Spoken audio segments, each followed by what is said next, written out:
నమస్తే అందరికీ. ఎలా ఉన్నారు? ఈరోజు నేను ప్రాన్స్ బిర్యానీ చేశాను. నేనంటే నేను కాదండి. మా తమ్ముడు కుక్ చేశాడు ప్రాన్స్ బిర్యానీ. మా కజిన్స్ అందరం గెట్ టుగెదర్ అయ్యాము ఈ వీకెండ్. కాబట్టి మా తమ్ముడు ప్రాన్స్ బిర్యానీ చేశాడు. టేస్ట్ అయితే అద్దిరిపోయింది. చాలా అంటే చాలా వచ్చింది. చాలా ఈజీగా కూడా కుక్ చేసేసుకున్నాం. కానీ ఇంగ్రీడియెంట్స్ కొంచెం ఎక్కువగా ఉండి ప్రాసెస్ ఎక్కువ అనిపిస్తుంది. బట్ కుక్ చేసుకుంటే ఆ టేస్ట్‌కి మనకి ఇవంతా మర్చిపోతామండి. మీరు కూడా ట్రై చేయండి. ఇప్పుడు ఇది ఎలా తయారు చేసుకుందాం చూసేద్దామా? ముందుగా ప్రాన్స్‌ని నీట్‌గా వాష్ చేసి పెట్టుకొని అందులో 2 స్పూన్స్ కారము, రుచికి సరిపడంత సాల్ట్, 1 ½ టీ స్పూన్ ధనియాల పొడి, 1 టీ స్పూను జీలకర్ర పొడి, కొద్దిగంత పసుపు, 1 ½ టీ స్పూన్ గరం మసాలా, అల్లం వెల్లుల్లి పేస్ట్, బనే నవాబ్స్ చికెన్ బిర్యానీ మసాలా అండి. ఇది రత్నదీప్‌లో దొరుకుతుంది. ఇందులో 2 ప్యాకెట్స్ ఉంటుంది. ఒకటి మసాలా ఉంటుంది. ఒకటి సాల్ట్ ప్యాకెట్ ఉంటుంది. ఈ 2 ఇందులో వేసేసుకోవాలి.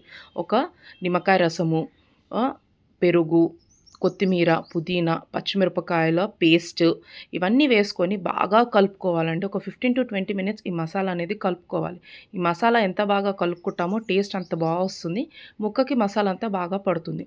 ఇప్పుడు ఒక 15 మినిట్స్ ఈ మసాలాకి రెస్ట్ ఇద్దాం. మీన్ వైల్ మనం ఒక 1 కేజీ ఆనియన్స్ అనేది కట్ చేసుకొని అవి ఆయిల్‌లో బాగా ఫ్రై అయ్యి బ్రౌన్ కలర్ వచ్చిన తర్వాత తీసేసి పక్కకు పెట్టుకోవాలి. ఇప్పుడు అదే ఆయిల్‌లో సాజీరా, పట్టా, లవంగ, ఇలాచి, ఎండుమిరపకాయలు, బే లీఫ్ ఇవన్నీ వేసుకొని మనం ముందుగానే కలిపి పెట్టుకున్న ప్రాన్స్ మసాలాలో ఈ ఆయిల్ అనేది వేసేసి బాగా కలుపుకొని ఒక 5 మినిట్స్ తర్వాత ఇందులో బ్రౌన్ ఆనియన్స్ వేసుకొని ఒక్కసారి మిక్స్ చేసుకొని స్టవ్ మీద పెట్టుకొని ఒక 15-20 మినిట్స్ ఈ కర్రీ అనేది కుక్ చేసుకోవాలి. ఇప్పుడు కుక్ అయిన కర్రీని పక్కకు పెట్టుకొని మనం ముందుగానే వాష్ చేసి పెట్టుకున్న బాస్మతి రైస్లో మనము సాజీరా, పట్టా, లవంగ, ఇలాచి, బిర్యానీ ఆకు, మరాఠీ మొగ్గ, మిరియాలు, అనానాస్ పువ్వు, రుచికి సరిపడంత సాల్ట్, కొద్దిగా నెయ్యి వేసుకొని ఇవన్నీ బాగా కలుపుకొని పొయ్యి మీద పెట్టుకోవాలి.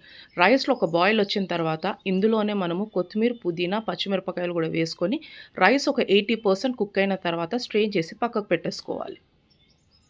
ఇప్పుడు ఒక బగోని తీసుకొని కింద నెయ్యి వేసుకొని ఒక లేయర్ రైస్ వేసుకొని రైస్ మీద ఒక లేయర్ కర్రీ వేసుకొని అట్లా మీకు ఎన్ని లేయర్స్ కావాలంటే అన్ని లేయర్స్ అనేది వేసేసుకొని లాస్ట్‌లో మీద నుంచి నిమ్మకాయ రసము, బ్రౌన్ ఆనియన్స్, కొత్తిమీర, పుదీనా, నెయ్యి వేసుకొని లిడ్ క్లోజ్ చేసి ఒక 15-20 మినిట్స్ అనేది రైస్‌ని దమ్ ఇస్తే టేస్ట్ అయితే సూపర్ అంటే సూపర్‌గా వస్తుంది. మీరందరూ ట్రై చేయండి. మీ అందరికీ తప్పకుండా నచ్చుతుంది. టేస్ట్ అయితే అద్దిరిపోయిందండి. మీరందరూ ఒకసారి నాకు ట్రై చేసి కామెంట్‌లో చెప్పండి. Thank you for watching.